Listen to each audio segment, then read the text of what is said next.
অম্বুবাচীর সময় দেবী যেরকম বিশ্রাম নেন, আমাদেরও কিন্তু আমাদের ঋতুস্রাব চলাকালীন বিশ্রাম নেওয়ার অধিকার রয়েছে। ঋতুস্রাব চলাকালীন শরীর ক্লান্ত থাকে, তাই এই সময় প্রয়োজন বিশ্রাম।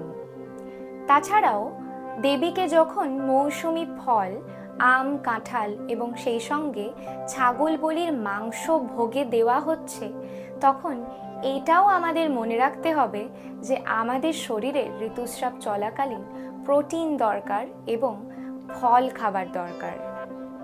অম্বুবাচী চলাকালীন দেবীর মন্দিরের বাইরে ভক্তদের গান করা আবারও মনে করিয়ে দেয় ঋতু চলাকালীন আমরাও যেন মন খারাপ না করে একাকিত্বে না ভুগি।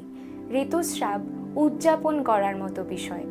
অম্বুবাচীর মূল শিক্ষা হলো ঋতুস্রাব কোনো লজ্জার বিষয় নয়, এটি সুস্বাস্থ্যের এবং সৃষ্টির প্রতীক। তাই মাসিকের দিনগুলোতে লজ্জা নয়, বরং বিশ্রাম দেওয়া, ভালো খাবার খাওয়াই আমাদের শরীরকে সর্বোচ্চ শ্রদ্ধা জানানো।